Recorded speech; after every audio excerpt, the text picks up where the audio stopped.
শেখ হাসিনার সময় দেখেছি আমেরিকার বাংলাদেশ রিলেশন মানে হচ্ছে আমেরিকা ইন্ডিয়ান রিলেশন এবং ইন্ডিয়া বাংলাদেশ রিলেশন। যখন ছবি পাবলিশ করা হলো তখন বললো এটা ফেক ছবি। মার্কিন যুক্তরাষ্ট্র এখন পর্যন্ত অনলি সুপার পাওয়ার পৃথিবীতে। এখন রাশিয়া বা চায়নাকে মাল্টিপোলারে নিয়ে আসছে। হ্যান্ডশেক না করলে মানুষ দেশ চালাতে পারে না। মানে এই মুহূর্তে তো তারা ইন্ডিয়ার চোখ দিয়ে বাংলাদেশকে দেখছে না।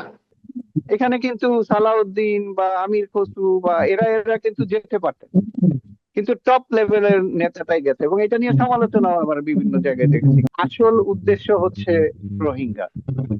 ভারতেও ফ্রি অ্যান্ড ফেয়ার ইলেকশন হচ্ছে না। রাহুল গান্ধী তো একদম ওপেন করে দিয়েছে। এদের তো ক্ষমতায় যাওয়ার কোনো ইয়ে নাই, মানে উপায় নাই।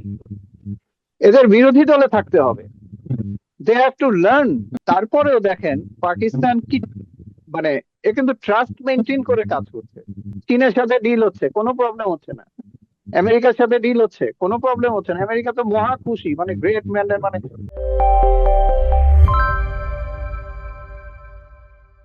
সোভিয়েত ইউনিয়নের পতনের পরে মার্কিন যুক্তরাষ্ট্র এখন পর্যন্ত অনলি সুপার পাওয়ার পৃথিবীতে। মানে আমরা একটা ইউনিপোলার ওয়ার্ল্ডে বাস করছি। তো আপনি আমেরিকাকে পছন্দ করেন বা অপছন্দ করেন, যেমন আমাদের লেফটিস্টরা কথায় কথায় মার্কিন সাম্রাজ্যবাদের চক্রান্ত ইত্যাদি কথাবার্তা, মানে ক্লিশেড বুলিগুলো আওড়াতে থাকেন। আমেরিকাকে ইগনোর করা সম্ভব না। তো আমরা দেখছি যে গত এক বছরে আমেরিকার সাথে আমাদের সম্পর্ক রাইট ডিরেকশনে মুভ করছে, ইমপ্রুভ করছে, পজিটিভ দিকে যাচ্ছে বলে প্রতীয়মান। অনেকেই আশঙ্কা করেছিল বা বলতে চেয়েছিল যে বাইডেন যাবার পরে, ডেমোক্রেটের জায়গায় রিপাবলিকান আসার পরে, আহ, বা ট্রাম্প সাহেব আসার পরে রিলেশনটা নোজ ডাইভ করতে পারে, কিন্তু এমনটি হয় নাই। তো প্রিয় দর্শক, আমাদের সাথে আজকে অভিক রহমান রয়েছেন। তো আমরা ওনার কাছে যাওয়ার আগে প্রথমে এর দিকে মানে ওনার কাছে আমরা যাব প্রাথমিক যে ইয়েটা নিয়ে। আমরা জানেন যে জাতিসংঘের সাধারণ সম্মেলনে প্রফেসর ইউনূস এবং বাংলাদেশ নেতৃত্বে, প্রফেসর ইউনূসের নেতৃত্বে বাংলাদেশ অংশগ্রহণ করে। তো অভিক রহমান, আহ, আপনার কি মনে হয় যে আমাদের এই দ্বিতীয়বার পর পর প্রফেসর ইউনূস গেলেন এবং তার ইয়ে নিয়ে, লোকজন নিয়ে বা বাংলাদেশ প্রতিনিধি দলকে নিয়ে ইউএন জেনারেল অ্যাসেম্বলিতে, তো আমাদের অর্জন কি কি বলে আপনি মনে করেন? ধন্যবাদ আপনাকে এবং ধন্যবাদ আপনার মাধ্যমে নিউ এর দর্শকদেরকে। আহ ব্যাপার হচ্ছে যে এটা একটা কি বলবো, সাইলেন্ট অর্জন বলা যেতে পারে। মানে আহ, প্রথম কথা যেটা, যে ডক্টর ইউনূসের সাথে আমেরিকান প্রেসিডেন্ট ডোনাল্ড ট্রাম্প, ওনার দেখা হয়েছে, সাক্ষাৎ হয়েছে, যেটা আমরা আগে খবর পাইনি। এবং নর্মালি যদি ধরেন অন্যান্য দেশেও যদি খবর দেখি, তাহলে যে ধরেন ইভেন পাকিস্তানের প্রধানমন্ত্রী বা শাহবাজ শরীফ। শেহবাজ শরীফ বা ভারতের প্রধানমন্ত্রী যদি ডোনাল্ড ট্রাম্পের সাথে মিটিং থাকতো, তাহলে সেটা একটা বিরাট হাইপ আমরা দেখতাম মিডিয়াতে। আহ সেটা যেহেতু হয় নাই ওনাদের, এই জন্য মিডিয়াতে খুব একটা দেখা যায় নাই। বাট অনেক আগে থেকে শোনা যাচ্ছিল যে ইউএনজিএ তে এবার যাবে আহ, ইয়ে নরেন্দ্র মোদী এবং ট্রাম্পের সাথে দেখা করবে, এরকম কথাবার্তা ছিল। তারপরে ওই আসিয়ানের একটা প্রোগ্রাম হচ্ছে, ওইখানেও ট্রাম্পের যাওয়ার কথা, না হলে ওইখানে দেখা হবে, কিন্তু এগুলো কিছুই হচ্ছে না। তো এগুলো নিয়ে হাইপ থাকে। কিন্তু দেখলাম আশ্চর্যজনক ভাবে যে ডক্টর মোহাম্মদ ইউনূস, উনি ট্রাম্পের সাথে নৈশভোজে দেখা করলেন, অথচ এটা নিয়ে খুব একটা হাইপ দেখলাম না। বরঞ্চ যেটা দেখলাম যে উনি কি আসলেই দেখা করেছেন কিনা। প্রথম যখন নিউজ হলো ওনার সাথে উনি নৈশভোজে যোগ দিয়েছেন, তখন বলা হলো ছবি কোথায়, যোগ দিয়েছেন প্রমাণ কোথায়, ছবি কোথায়। আচ্ছা, প্রথম দিন। তারপর যখন ছবি পাবলিশ করা হলো তখন বললো এটা ফেক ছবি, এটা আহ, এত বড় খারাপ কাজ করেছে। আমি সোশ্যাল মিডিয়াও দেখেছি খুব বড় বড় নাম করা লোক যারা ইভেন আমেরিকাও থাকে, আর অন্যান্য জায়গা তো আছে, বাংলাদেশ এবং ইন্ডিয়া তো আছেই, যে ফেক ছবি প্রচার করা হয়েছে। তো এই জাতীয় মানে একটার পর একটা যাই করবেন সেটাকেই নেগেটিভ করে তুলে ধরা, এবং যেটা ইউএন এর প্রথম থেকেই যে প্রবলেমটা শুরু হয়েছে, the moment Bangladesh delegation stepped out of the airport, আমরা তো দেখলাম। তো এই জিনিসগুলো ইউএনজিএ তে আমাদের সামনে আসছে যে কতটা আহ, মানে সিচুয়েশন, রাজনৈতিক পরিস্থিতি, এবং আমাদের যে আগের যে ক্ষমতায় ছিল আওয়ামী লীগ, তারা কি করছে এবং কি করবে বা কি করতে পারে বিশ্ব মঞ্চে, ন্যাক্কারজনক ভাবে হলেও সেটাই প্রতীয়মান হলো। আর এই যে একটা অ্যাচিভমেন্ট, ডোনাল্ড ট্রাম্পের সাথে দেখা করা, এটা যে কোনো দেশের যে কোনো রাষ্ট্রপ্রধানের জন্য একটা বড় অ্যাচিভমেন্ট। তার কারণ হচ্ছে এখানে কিছু মেসেজ দেয়। মেসেজটা হচ্ছে যে yes, you are in a good book with me. আপনি যেমন বললেন যে ইউনিপোলার ওয়ার্ল্ড, এখন অবশ্য বলছে না মানুষ ইউনিপোলার ওয়ার্ল্ড, এখন রাশিয়া বা চায়নাকে মাল্টিপোলারে নিয়ে আসছে। তারপরেও দেখেন প্রোটেস্ট হচ্ছে, অনেক ধরনের, বিভিন্ন দেশ বিভিন্নভাবে তাদের সার্ভাইভাল বা তাদের ইন্টারেস্ট নিয়ে কাজ করছে। এর ভিতরে রাশিয়া চায়না তো অন্যতম। তো তারপরেও আমরা ইউরোপ এবং অন্যান্য দেশে যাই হোক না কেন, সবাই যেন এখনো আহ, আমেরিকার উপরেই ভরসা করে বা তাকিয়ে থাকে যে ওয়ার্ল্ড অর্ডারটা কি হবে, কি হতে যাচ্ছে, বা সামথিং লাইক দিস। এখনো আমেরিকান একদমই মাল্টিপোলার বলা যায় না, তাহলে ট্রাম্পের যে অ্যাটিচিউড সেটা অনেক বদলে যেত। কিন্তু সেটা হয় নাই, বরঞ্চ আমরা দেখতে পাচ্ছি যে হম্বি তম্বি আছে আর কি বিভিন্ন ভাবে, বিভিন্ন যেমন মানে ট্যারিফ নিয়েই অনেকের সাথে অনেক রকম ব্যাপার জড়িত হয়েছে যুক্তরাষ্ট্র, এবং সেটাকে তারা আহ, মানে তাদের উইনিং স্ট্র্যাটেজি হিসাবেই দেখছে, এবং ওইভাবেই তাদের অ্যাটিচিউডটা, মানে they don't want to go away from anything. চায়নার সাথে তাদের প্রবলেম হচ্ছে, বাট সেটা নেগোসিয়েবল এর পর্যায়ে নিয়ে এসছে। মানে যুক্তরাষ্ট্রের পলিসিতে কোনো রকম রাগ অনুরাগ বিরাগ এগুলো নাই, যেটা আমরা অন্যান্য অনেক দেশে দেখি। কিন্তু এখানে ওরকম নাই, মানে এখানে খুব মানে ম্যাটেরিয়ালিস্টিক্যালি দে ক্যালকুলেট, দে কাউন্ট, এবং মানে এখানে ওই প্র্যাগম্যাটিক। জাতীয়, হ্যাঁ প্র্যাগম্যাটিক, এবং এখানে ওই জাতীয় বিশেষজ্ঞ আছে। যেমন ধরেন বাংলাদেশে আপনি যদি খুঁজতে যান যে যুক্তরাষ্ট্র বাংলাদেশ সম্পর্কের বিশেষজ্ঞ কে, মানে এই ইস্যুতে, আমার জানা মতে অনেকেই আছেন যারা আন্তর্জাতিক বিষয়ক প্রফেসর, যারা বিভিন্ন জায়গার বিষয়ক প্রফেসর, কিন্তু ওরকম যে কয়েকজন একটা গ্রুপ নাম করা কয়েকজন, এরাই হচ্ছে যুক্তরাষ্ট্র বাংলাদেশের একটা, যেমন আমেরিকায় আছে, ইভেন ইন্ডিয়াও আছে, পাকিস্তানেও আছে, বিভিন্ন জায়গায় আছে যে কিছু লোক আছে যে যারা স্পেশালিস্ট, মানে এটা নিয়ে কাজ করেন, এটার ভিতরে থাকেন, এটার পলিসি কি হবে না হবে সেগুলো ডিসাইড করেন বা সেগুলোতে হেল্প করেন সরকারকে। আমাদের দেশে খুব একটা এরকম অর্গানাইজ কিছু আমি দেখি না। সো যাই হোক, তো ওইখানে সিস্টেমটা অনেক ক্যালকুলেটেড, কারণ এদেরকে অনেক দেশ নিয়ে কাজ করতে হয়। ভুল ভ্রান্তির ব্যাপার থাকে এবং সেটার ইম্প্যাক্ট অনেক জায়গায় গিয়ে পড়ে। তো সেটা আমরা বাংলাদেশের ক্ষেত্রেও দেখলাম যে এবারের ইউএনজিএ তে কয়েকটা বিষয় খুব ইম্পর্টেন্স পেয়েছে যুক্তরাষ্ট্রের কাছে। একটা হচ্ছে প্যালেস্টাইন ইস্যু, একটা হচ্ছে আপনার পাকিস্তানের সাথে এই সৌদি যে ইম্প্যাক্ট বা প্যাক্ট হলো, সেগুলো পাকিস্তানের প্রধানমন্ত্রীর সাথেও দেখা করেছেন, এবং তাদের যে আর্মি চিফ আসিফ মুনিরের সাথেও দেখা করেছেন। ওইখানে আবার আরেকটা ডেভেলপমেন্ট ঘটেছে, ওইটা হয়তো সময় থাকলে পরে আমরা আলাপ করতে পারি। ওই রেয়ার আর্থ ম্যাটেরিয়াল এবং আরো কিছু ব্যাপার স্যাপার ঘটছে, যেটার সাথে পাকিস্তানের সাথে ইন্ডিয়ারও একটা থ্রেট দেখছি যে দেওয়া হচ্ছে। তো এখন বাংলাদেশের জন্য প্রাপ্তি অবশ্যই, এবং এটাকে আমি সাইলেন্ট প্রাপ্তি বলবো, কারণ এখানে কোনো হাইপ ছিল না। ডক্টর মোহাম্মদ ইউনূস যে প্রেসিডেন্ট ট্রাম্পের সাথে দেখা করবেন সে জাতীয় কিছু আমরা আগে দেখি নাই। আচ্ছা, তো একটু আপনাকে আটকাচ্ছি, যে হ্যাঁ, হাইপ যে ছিল না, এটা কি আপনি তার পাবলিসিটি যে উইং, তাদের ফেলিয়ার বলবেন, নাকি এটা বাংলাদেশের মানে ইচ্ছাকৃতভাবে একটা স্ট্র্যাটেজি নিয়েছে, এটা আমরা করবো না, মানে এটা তো কোনো কারণ নাই, এটা তো হাইপ তোলার মতোই একটা বিষয়, হাইপ হওয়ার মতো একটা এক্স্যাক্টলি, বিষয়, কিন্তু হলো না কেন? Right question. এটার আমি কোনো কারণ জানি না।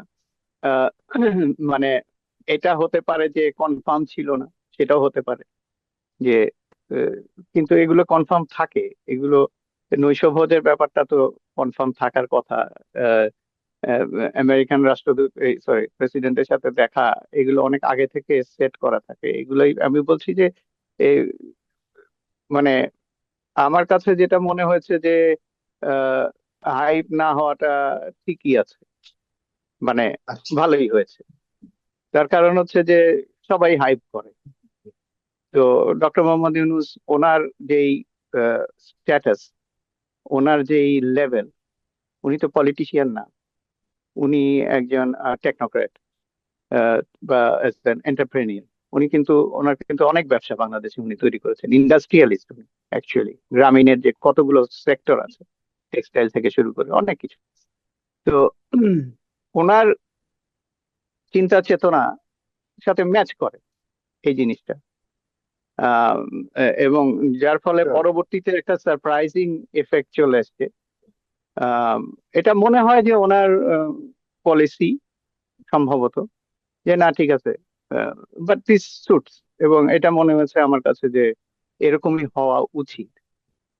যে একজন প্রধান একজন দেশের আরেকজন প্রধানের সাথে মিট করছে, ঠিক আছে, এটা নিউজ হলো, ওকে ফাইন। কিন্তু এইখানে কেন যেন মনে হয় যে কিছুটা তো নিউজ হলেও পারতো, আমরা তো জানতামই না যে উনি দেখা করবেন বা কি হবে না হবে, ওনার স্কেডিউলে কি আছে না আছে। তো যাই হোক, এছাড়াও ওনার অনেকগুলো আমি দেখলাম যে প্রায় 11-12 জন ex ex president prime minister of different countries. আপনি দেখেন, এটাও একটা শিক্ষার ব্যাপার যে আমাদের দেশে ধরেন আপনি একটা, একবার আপনার সাথে কথা হচ্ছিল যে ডক্টর মোহাম্মদ ইউনূস চলে গেলে কে থাকবে বা কে করবে, কিভাবে কি হবে বাংলাদেশের ভবিষ্যৎ। আপনি দেখেন এই লেসনটা হচ্ছে যে আমাদের দেশে কি এরকম এক্স প্রাইম মিনিস্টার বা এক্স মিনিস্টার বা এক্স যারা আহ, চলে গেছিলেন, যেমন অ্যাডভাইজাররা, আগের যে অ্যাডভাইজাররা ছিলেন, তাদেরকে কি আমরা আমাদের দেশ গঠনে কাজে লাগাতে পেরেছি বা লাগাই?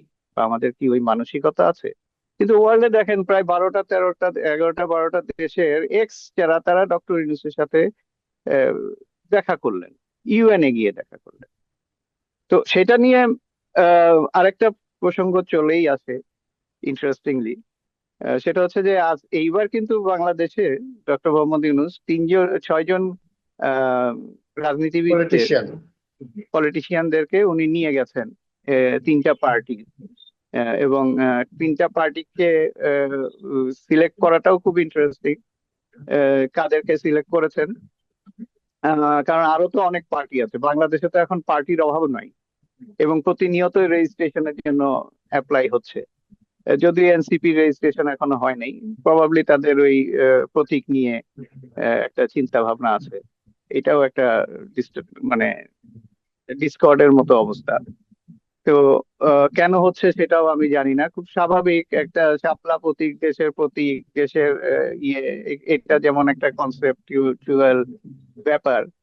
তো শাপলা দেশের প্রতীক দেখে কি মানুষ শাপলা খাবে না বা শাপলা নিয়ে তরকারি বানাবে না বা শাপলার আর কোনো ব্যবহার হবে না? এটা একটা যুক্তি হতে পারে। আবার আরেকটা হতে পারে, না না, এটা আমার দেশের একটা বড় ব্যাপার। আমরা কি কখনো কোনো ইলেকশনে কাঁঠাল প্রতীক ব্যবহার করিনি? করেছি তো। আহ, তো সেখানে এই জাতীয় যে কন্ট্রোভার্সি তৈরি করা, এটার মনস্তাত্ত্বিক ব্যাখ্যা বা ব্যাপারটা আমি জানি না। আহ এটা একটা ব্যাপার, বা আমার কাছে ঠিক মনে হয় না যে এটা খুব একটা না না, আমি গুরুত্বপূর্ণ। সম্পূর্ণ এগ্রি করি আপনার সাথে। হ্যাঁ, যেমন ফর এক্সাম্পল যদি ইন্টারন্যাশনালি ধরি, দাঁড়িপাল্লা হচ্ছে জাস্টিসদের প্রতীক না? হ্যাঁ, এখন যদি আমি বলি না এটা কোর্টের প্রতীক, এটা কেন জামাত নিল? জামাতকে এটা দেওয়া যাবে না। হ্যাঁ, যেহেতু এটা কোর্টের একটা বিরাট একটা সেটাই। ব্যাপার, এটা তো বলতেই পারি। তো ওরকমই আর কি। তো আমাদের যে এই রাজনীতিবিদদেরকে নিয়ে যাওয়া হলো, it's an unique example in this CNG. এটাও আমি বলবো এক ধরনের অ্যাচিভমেন্ট। মানে পরবর্তীতে যদি আমাদের রাজনীতিবিদরা শেখেন বা বোঝেন, তারা কিন্তু বিরোধী দলকে ইএনজিও তে আহ, আহ, তাদের সাথে সফরসঙ্গী করতে পারেন। তার কারণ হচ্ছে যে অনেক ক্ষেত্রে যেটা দেখা যায় যে অনেক পলিসি লেভেলে কথাবার্তা হয় যেখানে ইউএনজি, যেখানে বিরোধী দলরা বিরোধ করেন। আহ, অনেক ক্ষেত্রে বুঝে করেন, অনেক ক্ষেত্রে না বুঝে করেন, অনেক ক্ষেত্রে পলিসি লেভেলে করেন, মানে পলিসি মানে নিজস্ব রাজনৈতিক যেই আইডিওলজি আছে সেইটার মাধ্যমে করেন। তো এই জিনিসগুলোর ভুল বুঝাবুঝিটা, মানে মোট কথা হচ্ছে যে এটা নিয়ে যাওয়ার কারণ হচ্ছে উনি দেখাতে চেয়েছিলেন, ডক্টর মোহাম্মদ ইউনূস, যে বাংলাদেশে যে বলছে শেষ হয়ে যাচ্ছে, ধ্বংস হয়ে যাচ্ছে, এই হয়ে যাচ্ছে, সেই হয়ে যাচ্ছে। বাট দেখো তিনটা মানে যারা কম্পিট করবে ইলেকশনে, যাদের ভিতরে মানে বৈরিতা, তারা সব একসাথে জড়ো হয়েছে। It's a great message to the world. এটা আমাদের দেশের লোকজন কতটা বোঝে বা না বোঝে সেটা আমি জানি না, কিন্তু ওয়ার্ল্ড তো মেসেজ নেয় প্রতিটা। ওয়ার্ল্ডের ব্যাপার দেখেন, এখন ওয়ার্ল্ডের মেসেজ কিভাবে যাচ্ছে। কেউ তো কারোর সাথে দেখা করে মেসেজ দিচ্ছে না, না বলছে না যে এটা এটা করবো বা এটা করছি। সবাই ধরেন সোশ্যাল মিডিয়াতে মেসেজ দিচ্ছে। যেমন এক্স, যেটা নাকি আগে টুইট ছিল এলন মাস্কের, সেখানে তো প্রেসিডেন্ট ট্রাম্প থেকে শুরু করে সারা পৃথিবীর মানুষ, মোদি থেকে শুরু করে এভরিওয়ান, যেমন রিসেন্টলি গাজার যে ইয়েটা হলো, ট্রাম্পের যে শান্তি চুক্তি বা শান্তির যে প্রপোজাল, সেটা শাহবাজ শরীফ উনি টুইট বা এক্সে উনি এটাকে ইয়ে করেছেন, বা সোশ্যাল মিডিয়া যে কোনো একটা, আমি প্ল্যাটফর্মটা ভুলে গেছি, উনি এটাকে হাইলাইট করেছেন, ওয়েলকাম জানিয়েছেন। এবং সাথে সাথে ওদের পাবলিক রিয়াকশনও চলে এসছে। মানে তারা বলতে চাচ্ছে যে পাকিস্তান একটু বেশি ঘেঁষা হয়ে যাচ্ছে, আমেরিকা এটা কিভাবে ওয়েলকাম করে। কারণ এখানে অনেক কন্ট্রোভার্সি আছে, ওইটা নিয়ে যদি আপনি আবার প্রোগ্রাম করেন তাহলে সেটা নিয়ে আলাদা কথা বলা যেতে পারে, যে কি সিচুয়েশন হচ্ছে বা কি হচ্ছে কেন হচ্ছে। তো যাই হোক, এখন এই ইস্যুগুলো আহ, দেখে মানুষ, মানুষ বোঝার চেষ্টা করে, এবং বিভিন্ন ভাবে মেসেজ গুলো যায়, এবং মেসেজ গুলোতে কে কার পাশে দাঁড়ালো, কোন ছবিতে কি কিভাবে তাকালো, কার কি, এই প্রত্যেকটা জিনিস চুলচেরা বিশ্লেষণ হয় ডিপ্লোমেসিতে। এবং এইভাবেই একটা দেশ আরেকটা দেশকে এবং পৃথিবীকে মেসেজ দিতে থাকে, ডিপ্লোম্যাটিক ওয়েতে মেসেজ দিতে থাকে। তো ওই মেসেজ গুলা আমরা এখানে দেখেছি ইউএনজিএ তে, একটা হাই লেভেল পজিটিভ আন্ডারস্ট্যান্ডিং, ওয়ার্ল্ডের কাছে মেসেজ যাওয়া দেখেছি। এবং এই জিনিসগুলো তো অ্যাপ্রিসিয়েবল, এবং এই জিনিসগুলো ফলোয়েবল।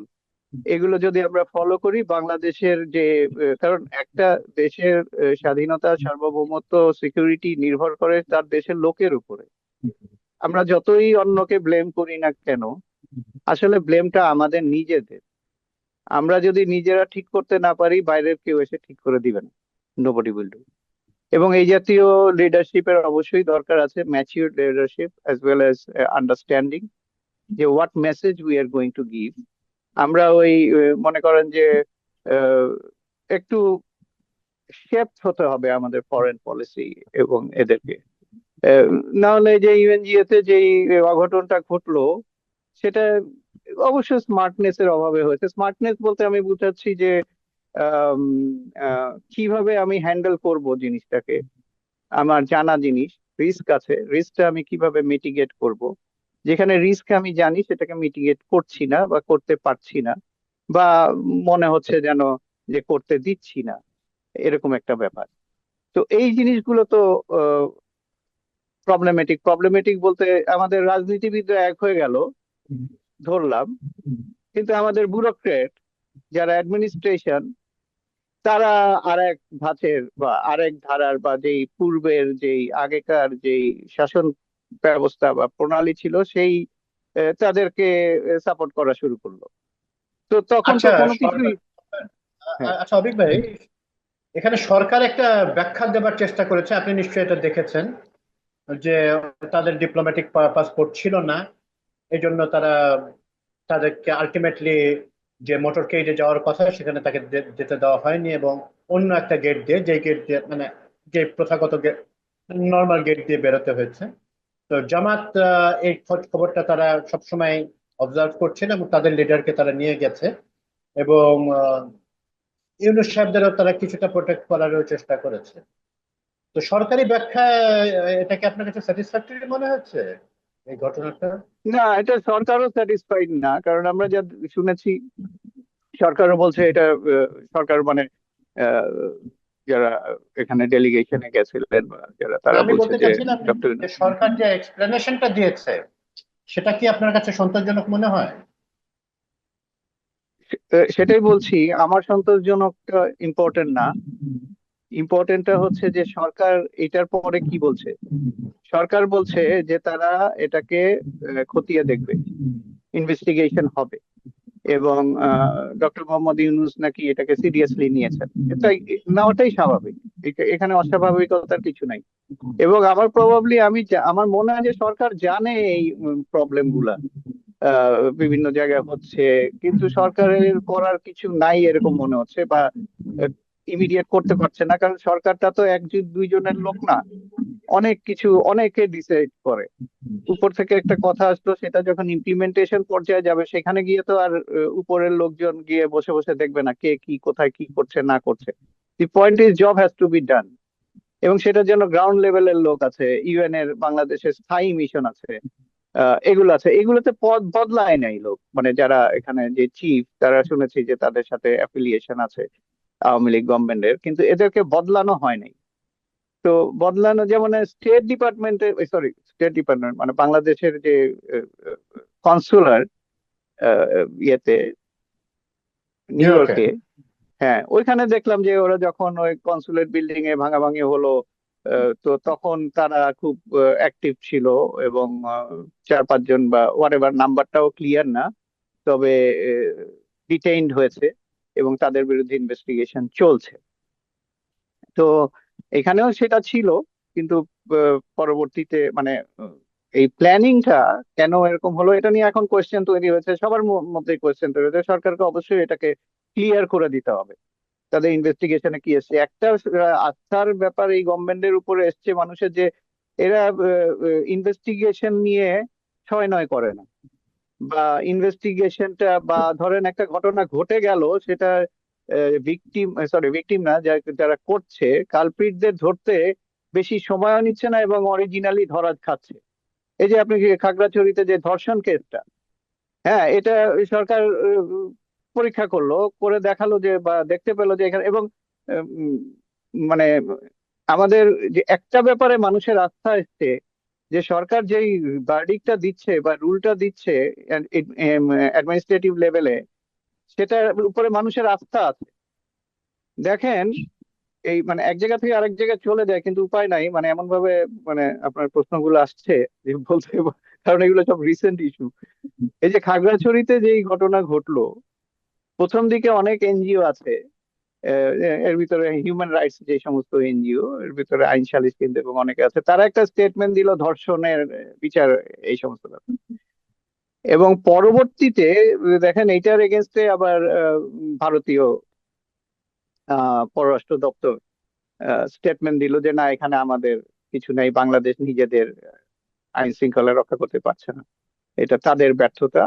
তো আমাদের এটা তাদের একটা স্বভাবে পরিণত হয়েছে, কিছু হলেই অন্যদের দোষারোপ করা, এই এই জিনিসটা, কারণ এটাও একটা ডিপ্লোম্যাটিক মেসেজ।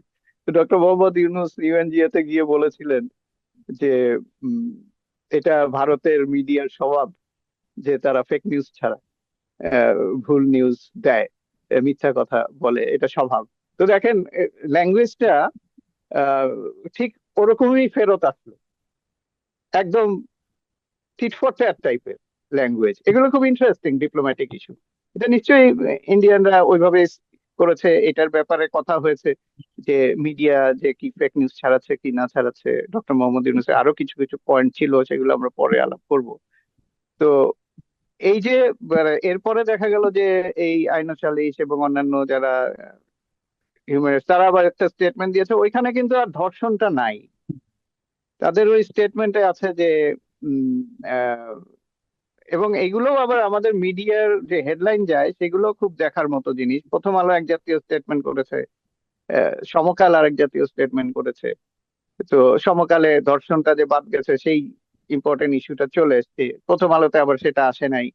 সেখানে আসছে যে তাদের ক্ষতিপূরণ, যারা তিনজন মারা গেছে ক্ষতিপূরণ, তিনজন যারা মারা গেছে তারা তো ইউডিএফ এর গুলিতে মারা গেছে, ইউপিডিএফ এর গুলিতে। তাহলে ইউপিডিএফ এর লোক মেরে দিয়েছে, তো ক্ষতিপূরণ বাংলাদেশ গভর্নমেন্টকে দিতে হবে কেন? এটা হলো এনজিও দের কথা, দিতে হবে বা ওদের কথা। ইউপিডিএফ ও এইটা একটা ধামাচাপা দেওয়ার চেষ্টা করছে। এগুলো হলো কমপ্লিট সেন্সে, লজিক্যাল সেন্সে কথা বলছি আমি। এর ভিতরে অনেক আহ, আরো কিছু থাকতেও পারে, সেটা আমার ইয়েতে নাই। আহ, সেই ইনফরমেশন গুলো হয়তো আমার কাছে নাই, বাট এটা অন্যান্য আমাদের যা শুধু যা শুনি। UN general assembly issue. হ্যাঁ, তো এটাই বলছি যে মানে আহ, আপনি দেখেন যে আস্থাটা বাংলাদেশ গভর্নমেন্টের উপরে কিভাবে আসছে, অ্যাটলিস্ট যে কোনো ইয়েতে, এগুলো পজিটিভ। আর এনজিও, সরি এনজিও না, ইউএনজিও তে আর যেগুলো ঘটনা ঘটেছে, এটা তো গেল রাজনীতি।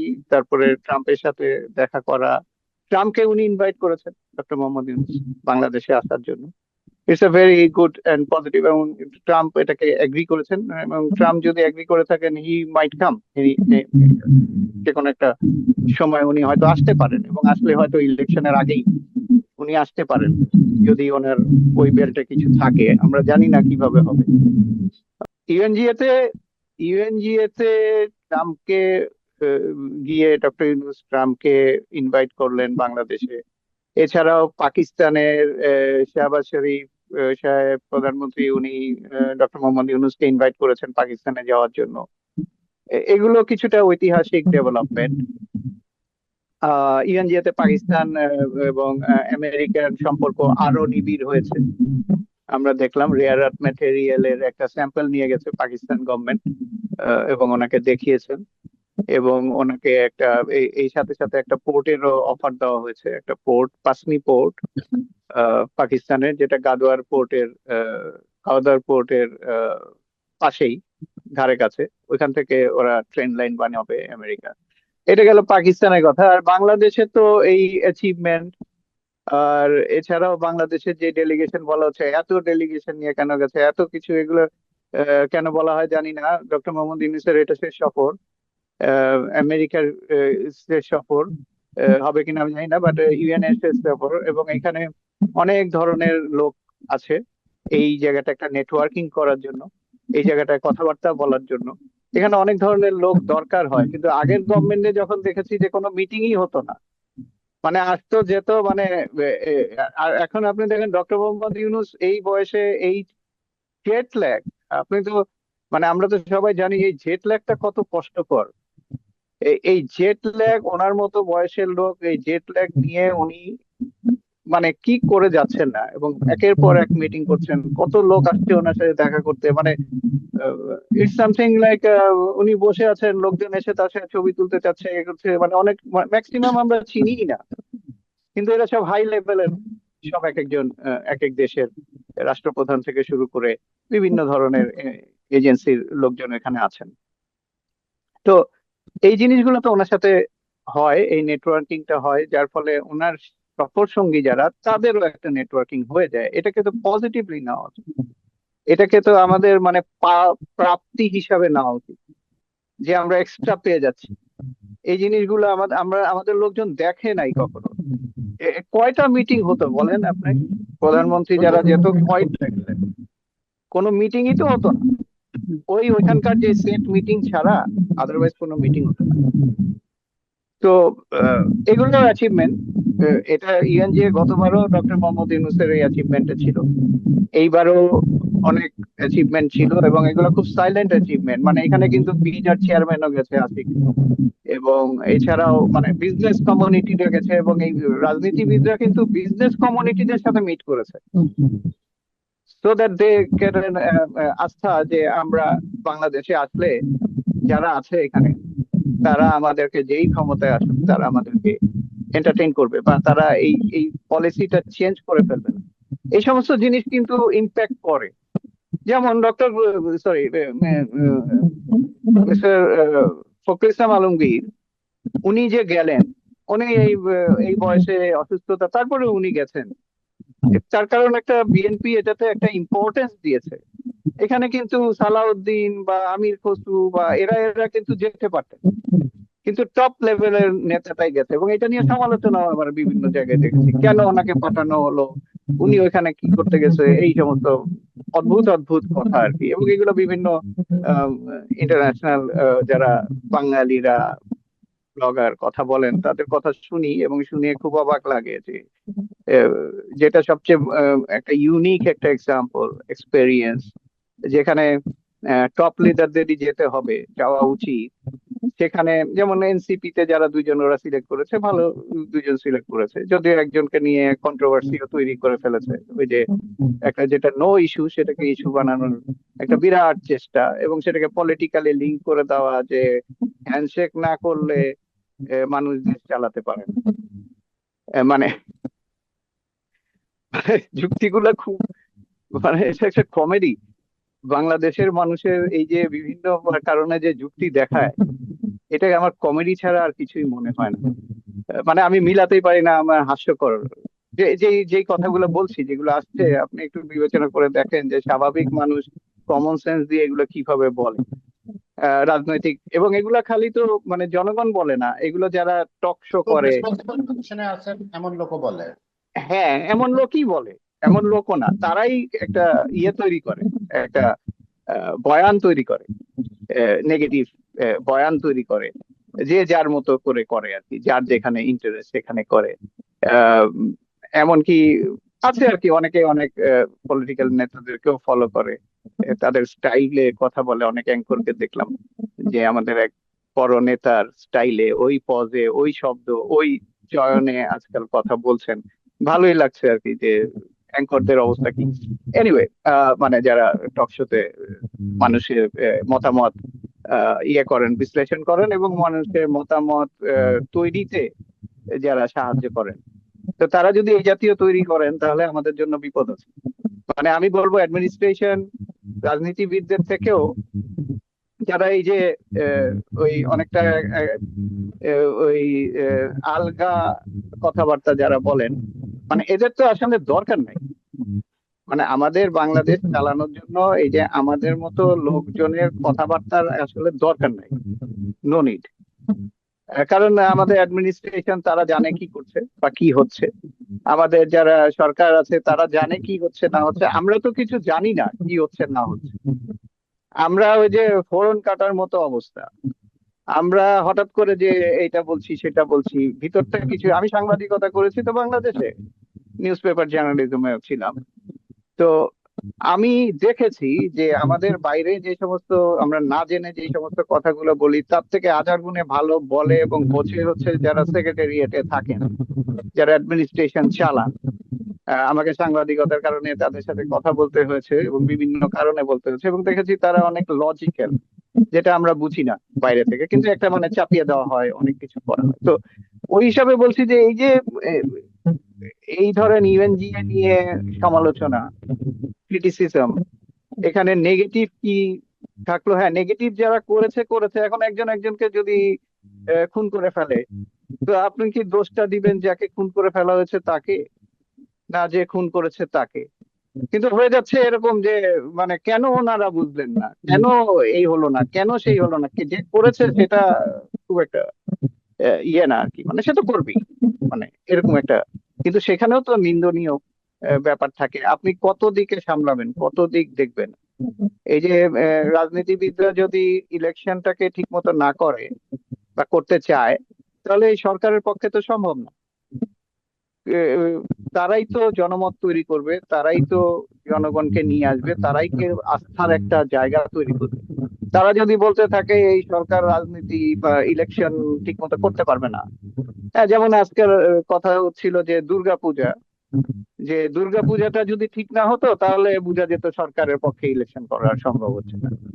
মানে কোনটার সাথে কি, মিলে, একদম মিলবে না তা না, মিলে ঠিকই, কিন্তু তাই বলে দুর্গাপূজা যদি কোনো ঝামেলা হতো কোনো জায়গায়, এটার মানে যে হবে সরকার ইলেকশন করতে পারবে না, এটা সম্পূর্ণ ভুল ধারণা।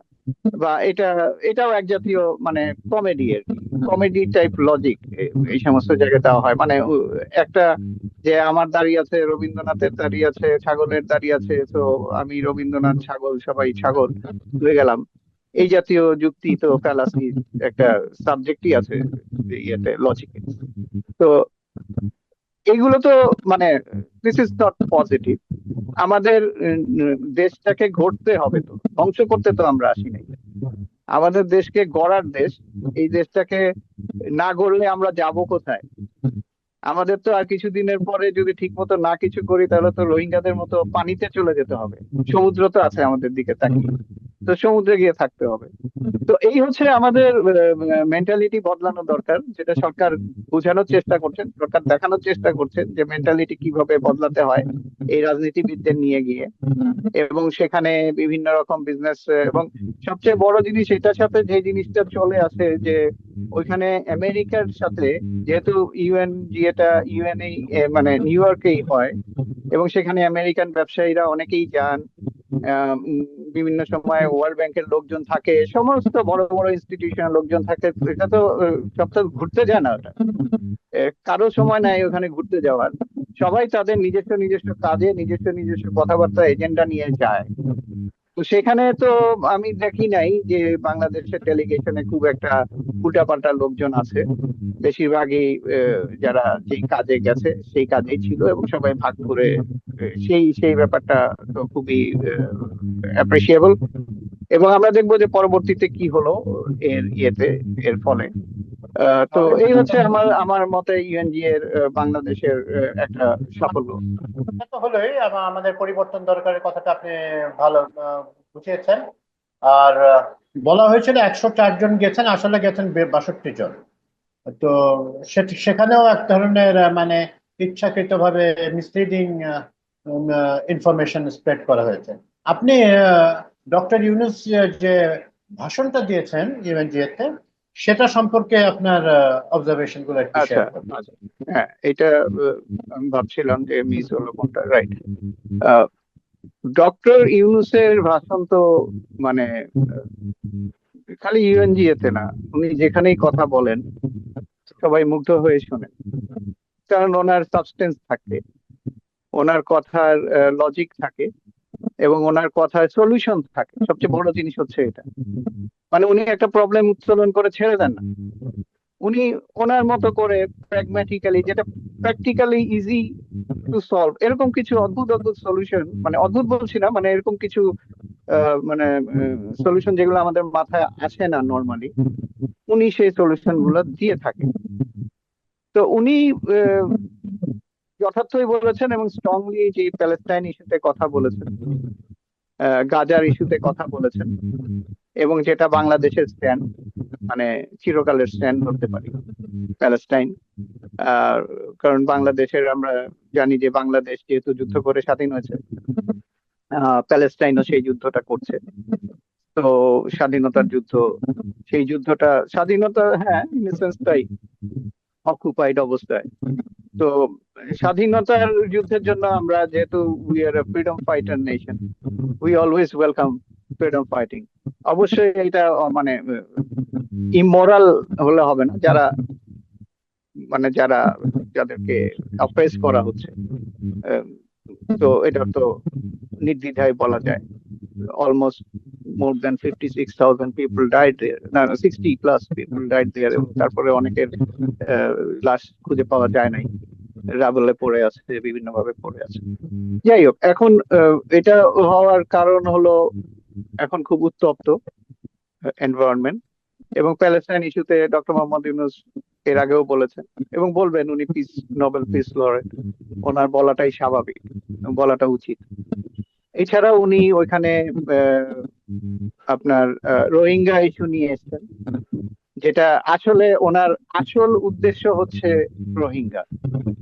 ওনার ইউএনএ যাওয়ার এইবারের মেইন, কারণ গতবারই উনি ওয়ার্কআউট করে আসছিলেন ইউএনএ গিয়ে যে কি হতে পারে কোথায়, এই জন্য আপনার বেটারাস উনি বাংলাদেশে ঘুরেও গেছেন রোহিঙ্গা ইয়েতে ক্যাম্পে, এবং একটা ডক্টর মোহাম্মদ ইউনূস হোপ প্রকাশ করেছিলেন নেক্সট ঈদটা তারা রাখাইনে গিয়ে করবে রোহিঙ্গারা, মানে এত ফাস্ট একটা ওনার প্রেডিকশন। ওই হিসাবে উনি খলিলুর রহমানকেও যোগ করলেন সিকিউরিটি অ্যাডভাইজার প্লাস মনে হয় উনি foreign adviser or something like this, দুইটা অ্যাডভাইজিং এর পোস্ট। ফরেন না, উনি সিকিউরিটি এন্ড আরেকটা কি জানি ছিল প্রথমে, কমার্স অর সামথিং, ভুলে গেছি আমি। সিকিউরিটি। whatever। আচ্ছা, সিকিউরিটিতেই উনি এখন আছেন। তো উনি আবার ইয়ের টিমেও ছিলেন, ওই যে টেরিফ টিমেও ছিলেন, যেহেতু উনি উনি যেহেতু আংটারে প্রায় অনেক 30 বছর কাজ করেছেন ইউনাইটেড নেশনস ইয়ে ট্রেডের। তো উনি ওই জায়গাটা সাকসেসফুলি করেছেন, এখানেও তিনি করছেন। খলিলুর রহমান সাহেবের একটা বক্তব্য শুনলাম, ডক্টর ইউনূস তো একটা সেট করেই দিলেন দুইটা ইস্যু। এবং এবং আরেকটা জিনিস উনি ওখানে যেটা বললেন যে ইলেকশন হবে, বাংলাদেশের ইলেকশন হবে, ফেব্রুয়ারিতে ইলেকশন হবে।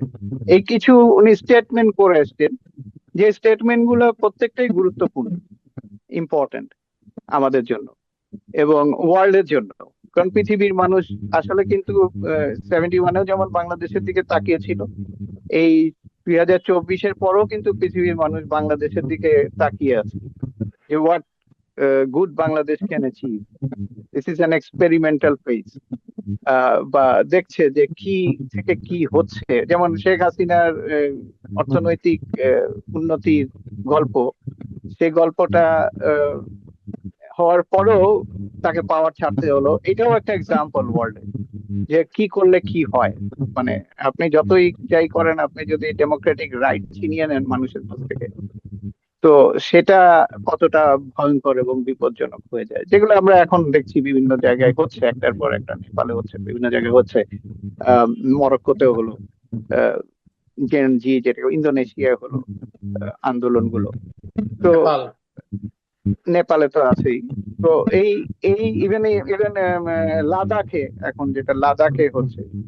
তো এই যে মানে জেনারেশন, ইয়াং জেনারেশনের যেই আরতি বা ইয়াং জেনারেশনের যে চাহিদা, সেটা তো বুঝে কাজ করতে হবে। তো ডক্টর মোহাম্মদ ইউনূস সেই জিনিসগুলো বুঝেছেন, সেই জিনিসগুলোকে ধারণ, অনেকেই অনেক কথা বলে যে না উনি 24-এর আন্দোলন ধারণ করেন নাই, উনি এই করেন নাই, উনি সেই করেন নাই, হ্যান করেন, উনি তো ছিলেনই না, উনি কোথা থেকে কি করবে।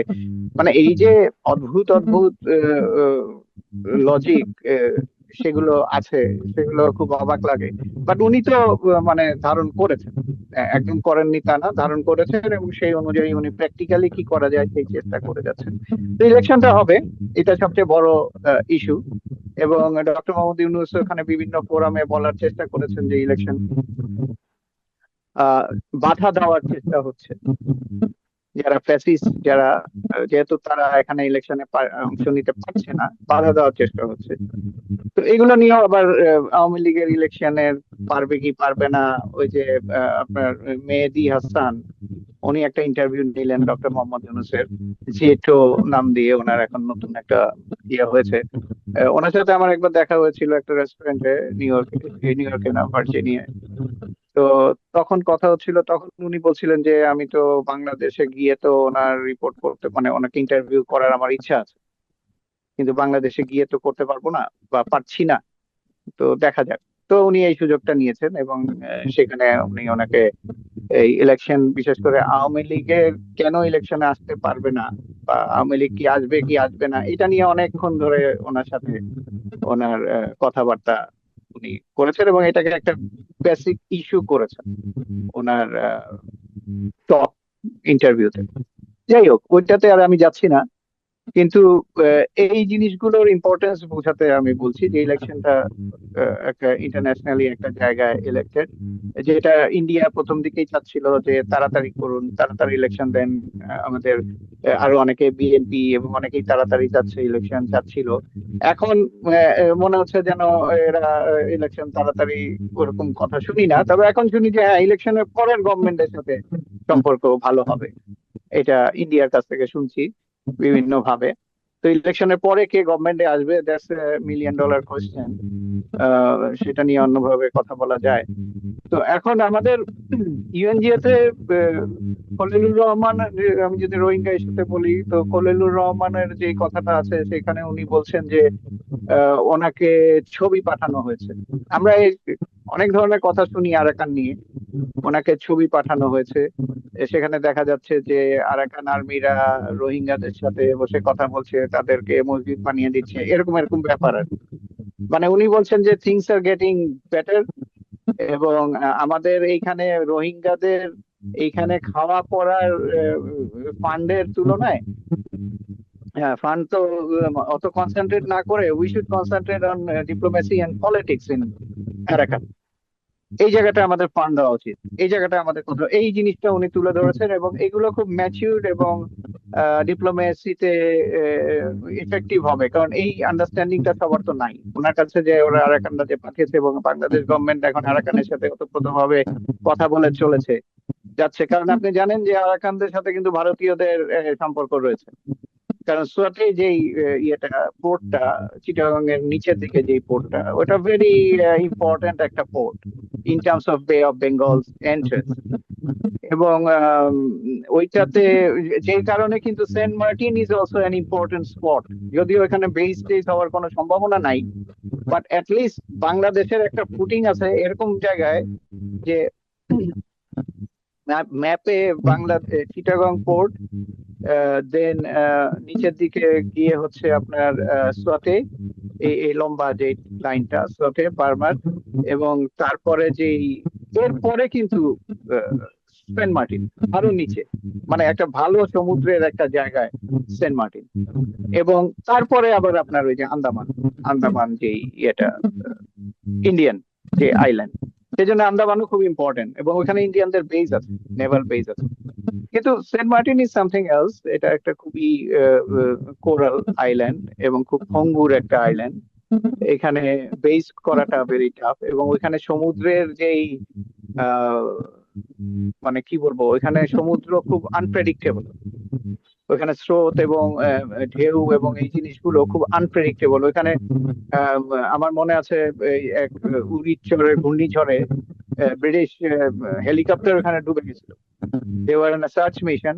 এবং তারপর থেকে আমরা শুনেছি যে না, এই এলাকায় বেস এগুলো করা টাফ, মানে সম্ভব না, বা এটা ফিজিবল। আসলে আসলে এটা সম্ভবই না এখানে। হ্যাঁ, এগুলো নিয়ে অনেক ফিজিবিলিটি রিপোর্টও আছে, ফিজিবিলিটি রিপোর্ট আছে, but this is a strategical point of ভিউতে একটা ফুটিং আর কি, যে দিস ইজ, এখানে আমরা দাঁড়াতে পারি। এটা একটা মানে সাইকোলজিক্যাল একটা সিস্টেম। ধরেন আমি সেন্ট মার্টিনে যাব, আমাকে কেউ বাধা দিবে না, এখানে সাথেও বাধা দিবে না, ওখানে আন্দামানে, এই দুইটার মাঝখানে কিন্তু আমার সেন্ট মার্টিন, তো বাধা দিবে না, কারণ দিস ইজ সভরেনিটি অনুযায়ী this is my land, I can go there. কিন্তু এখানে কিন্তু আপনার সটে থেকে, বার্মা থেকে লোক আসতে পারবে না, বা আন্দামান থেকেও কিন্তু এখানে আসতে পারবে না, until unless you have a visa or something like. যেভাবে আমরা আন্দামানে যাই ওইভাবে কিন্তু আসতে পারবে না, মানে ওইভাবে আসতে হবে, বাট আদারওয়াইজ আসতে পারবে না, যেটা আমরা বাংলাদেশিরা যেতে পারি। তো এখন এই মানে এই এই জিনিসগুলো, রোহিঙ্গাদের এই ইস্যুগুলো একটা আশা দেখা যাচ্ছে, কারণ ফান্ড বন্ধ হয়ে গেছে। এবং একটা গুড নিউজ হচ্ছে, ইংল্যান্ড এবং ইউএসএ এইবারের ভিজিটে, বাংলাদেশের ভিজিটে তারা কিন্তু অ্যানাউন্স তো করেছে রোহিঙ্গাদের জন্য ফান্ড। এবং ডক্টর, হ্যাঁ, ডক্টর মোহাম্মদ ইউনূস অ্যাপিল করেছিলেন রোহিঙ্গাদের জন্য ফান্ডের জন্য, যেহেতু ফান্ড বন্ধ হয়ে যাচ্ছে সব জায়গা থেকে, বিশেষ করে আমেরিকান, যেহেতু তাদের এক্সটার্নাল এইড, এই জিনিসটা বন্ধ আছে এখন, তারা এটাকে ইয়ে করছে, মানে ইভ্যালুয়েট করছে। বাংলাদেশও যেমন ইভ্যালুয়েট করছে অনেক প্রজেক্ট, যার কারণে ইন্ডিয়ান প্রজেক্ট গুলো এখন আর চলছে না, বন্ধ হয়ে গেছে। তো ওরকম আর কি। তো রোহিঙ্গাদের ব্যাপারে একটা ভালো অ্যাসপেক্ট আমরা দেখতে পাচ্ছি ইউএনজিএ তে। আর আমাদের তো এই তো, আর বিভিন্ন দেশের সাথে যোগাযোগ, কথাবার্তা হয়েছে। আর ডক্টর মোহাম্মদ ইউনূসের স্পিচ তো ওয়েল ওয়েল অ্যাকসেপ্টেড। এছাড়াও ডক্টর মোহাম্মদ ইউনূস, উনি সার্গিও গোর, যিনি জানেন যে যিনি ট্রাম্পের খুব বিশ্বস্ত, এবং উনি ওনাকে অ্যাকচুয়ালি এইভাবে বলবো না, বলবো যে ওনাকে central and Asia, south south Asia Asia region, হ্যাঁ সেন্ট্রাল অ্যান্ড সাউথ এশিয়া রিজিয়নের ওনাকে প্রদান করা হয়েছে, যেটা অ্যাসিস্ট্যান্ট সেক্রেটারি সমপর্যায়ে আমরা ইন আগে অ্যাডিশন দেখেছি। হ্যাঁ, এম্বাসি এবং ইন অ্যাডিশন টু দ্যাট, আমি এইভাবে বলবো যে in addition to that he was given a responsibility for India as an ambassador. মানে উনি assistant secretary for central and south Asian affairs, regional affairs. ওনাকে দায়িত্ব দেওয়া হয়েছে তুমি ভারতটাও দেখো। ব্যাপারটা এরকম, ব্যাপারটা ওরকম না যে তুমি ভারতের অ্যাম্বাসেডর তোমাকে আবার অন্য দায়িত্ব দেওয়া হয়েছে, নো। ওটা হ্যাঁ, উনি বাংলাদেশ, পাকিস্তান, ভারত, বাংলাদেশ, পাকিস্তান, শ্রীলঙ্কা, ভারত, আবার ওখানে সেন্ট্রাল এশিয়া, তাজিকিস্তান, কাজাকিস্তান, এই এই সমস্ত জিনিস উনি দেখবেন। উনি দেখবেন মানে অ্যাসিস্ট্যান্ট সেক্রেটারির আন্ডারে ফান্ড থাকে, স্টেট ডিপার্টমেন্টের একটা ফান্ড থাকে, যেটা উনি স্টেট ডিপার্টমেন্টের অ্যাডমিনিস্ট্রেটিভ এন্ড আদারওয়াইজ খরচ উনি মেনটেন করেন, সে অ্যাসিস্ট্যান্ট সেক্রেটারি। উনি দেখবেন এই এতগুলো দেশ, অ্যাজ ওয়েল অ্যাজ ওনাকে দায়িত্ব দেওয়া হয়েছে ভারতেও দেখার জন্য। তো ওনার সাথে কথা বলেছেন ডক্টর ইউনূস, এবং ওনাকে বুঝিয়েছেন যে ভারতের সাথে কি সম্পর্ক হচ্ছে, কেন বাংলাদেশের প্রবলেম হচ্ছে, কেন বাংলাদেশের অস্থিরতা হচ্ছে, এই সমস্ত জিনিস নিয়ে ওনার সাথে ডিসকাস হয়েছে। আহ, তো এটা একটা ভালো ডেভেলপমেন্ট। এবং উনি কিন্তু এখনো ভারতে জয়েন করেন নাই, সার্গিও গোর। তার আগেই উনি শ্রীলঙ্কার সাথে কথা বলেছেন, ভুটানের সাথে কথা বলেছেন, ভুটানের প্রধানের সাথে এনজিএ তে, এবং ডক্টর মোহাম্মদ ইউনূসের সাথেও কথা বলেছেন। তো উনি মানে এগুলো কথা বলার এখানে একটা মেসেজ আছে। ওয়াই উনি ওখানে জয়েন করলেন না, অথচ ভারতের সাথে কথা বললেন না, অথচ তার আগে উনি বাংলাদেশ, শ্রীলঙ্কা, ভুটানের সাথে কেন কথা বলছেন, ভারতের সাথে কিন্তু কথা বলছেন না। উনি বোঝার চেষ্টা করছেন যে এই সমস্ত জায়গায় কি হচ্ছে না হচ্ছে, কোথায় কি হবে না হবে, কারণ ওনাকে এগুলো নিয়ে করতে হবে। This is a good good development, good message ওনারা দিলেন, যুক্তরাষ্ট্র সরকারও দিলেন যে দেখো আমরা ভারতের মাধ্যমে আমরা এই বাংলাদেশকে দেখছি না, we have our own people, maintain direct communication with Bangladesh. হ্যাঁ, তারপরে বাংলাদেশে এই প্রসঙ্গে একটু বলে রাখি, বাংলাদেশের যিনি ব্যান্ট রিচার্ডসন ক্রিস্টেনসেন, যিনি এখন নতুন অ্যাম্বাসেডর হয়েছেন, যদিও ওনাকে আহ, এই সার্গিও গোর, ওনাকে সিনেটে অ্যাপ্রুভাল দেওয়া হয়েছে, হি গট দ্য অ্যাপ্রুভাল। আর সেখানে উনি বলেছেন কিছু কথা ভারতের সম্বন্ধে। আর ইনি এখন যে বাংলাদেশের যিনি অ্যাম্বাসেডর ক্রিস্টেনসেন, উনি উনি এখনো অ্যাপ্রুভাল সিনেটে পাননি, বাট হয়তো পেয়ে যাবেন। এখন তো শাটডাউন চলছে, কংগ্রেসে তো শাটডাউন চলছে, পরে এখন তো সবকিছুই আনসার। তো কিন্তু এই ইনি আমি যখন কাজ করতাম ওখানে, উনি তখন ছিলেন পলিটিক্যালি, উনি খুব বাংলাদেশ সম্বন্ধে জানেন, উনি কাজ করেছেন। উনি ইভেন ওনার যে এখন পজিশন সেটা হচ্ছে উনি ডেপুটি সেক্রেটারি, এই sorry under secretary, under secretary মানে ডেপুটি সেক্রেটারির পরের র্যাঙ্কটাই আন্ডার সেক্রেটারি। আপনি জানেন বাংলাদেশে এসছিলেন আন্ডার সেক্রেটারি ওয়েন্ডি শেরমান, উনি গ্রামীণ ব্যাংক, ব্যাংক না বলছি গ্রামীণের যে কাজগুলা দেখতে গেছিলেন, গ্রামীণ ব্যাংকেরই কাজ দেখতে গেছিলেন ইয়েতে, এটা হচ্ছে সাভারে। তো আহ, তো ওই ওই লেভেলের একজন কর্মকর্তা যুক্তরাষ্ট্র স্টেট ডিপার্টমেন্টের। তো উনি বাংলাদেশে ওনাকে দেওয়া হয়েছে, মানে বাংলাদেশের ইম্পর্টেন্সটা অনেক বেশি বোঝাই যাচ্ছে। আন্ডার সেক্রেটারি লেভেলের একজনকে আবার ওইখানে অ্যাসিস্ট্যান্ট সেক্রেটারি লেভেলের একজনকে ইয়ে করা হয়েছে। তো ইম্পর্টেন্সটা আছে আর কি, বাংলাদেশের ইম্পর্টেন্সটা আছে, এটাও বোঝা গেল। সার্গেই গড যেহেতু ডক্টর মোহাম্মদ ইউনূসের সাথে কথা বললেন, সেটাও বোঝা গেল। মানে দুইজন ইম্পর্টেন্ট ব্যক্তির সাথে, গতবার ইউএনজিএ তে যেমন এলন মাস্কের সাথে উনি ফোনে কথা বলেছিলেন, তারপরে গেছিলেন দেখা করেছিলেন, ট্রাম্পের সাথে ওনার দেখা হয়নি, বাট এলন মাস্ক তো তখন ট্রাম্পের রাইট হ্যান্ড ছিল একদম, যার কারণে স্টারলিংক টার্লিংক আসলো। তো এই এবারও কিন্তু ট্রাম্পের এলন মাস্ক নাই, কিন্তু এখন যিনি রাইট হ্যান্ড সার্গেই গোর কিন্তু ডক্টর মোহাম্মদ ইউনূস তার সাথে কথা বললেন, বিভিন্ন ব্যাপার নিয়ে আলাপ করলেন, এবং তারপরে তো এগুলো সবই দেখা যাচ্ছে যে, কারণ ইউএনএ গেলে যে জিনিসটা সুবিধা হচ্ছে যে আমেরিকানদের সাথে একটা বিরাট একটা বলয় এর সাথে দেখা সাক্ষাৎ করা যায়, কথাবার্তা বলা যায়, এবং এখানে নেটওয়ার্ক আমরা আমরা আমাদের ধারণা হচ্ছে, আমাদের তো ধারণা নাই, আমাদের ধারণা হচ্ছে ইউএনএ গেলাম, একটু দেখলাম, নিউ ইয়র্ক ঘুরলাম, তারপরে এখানে বাংলাদেশি কমিউনিটির সাথে কিছু খাওয়া দাওয়া করলাম, দেন উই কাম ব্যাক। আচ্ছা, এখানে আরেকটা কথা হচ্ছে এনআরবি, নন রেসিডেন্ট বাংলাদেশি যারা আছে নিউ ইয়র্কে, তাদের সাথে কিন্তু ডক্টর ইউনূসের একটা ভালো মিটিং হয়েছে, এবং উনি ওখানে একটা চমৎকার কথা বলেছেন যে আর ঘুমানোর বা ঝিমানোর সময় নাই, অ্যাক্টিভ হন, সবাইকে বলেছে, এবং যার ফলে কিন্তু আমরা এবার ইলেকশন দেখবো যে প্রবাসীরাও ভোট দিতে পারবেন। এই অ্যাডমিনিস্ট্রেটিভ কাজ কারবারটা আমেরিকায় শুরু হয়েছে।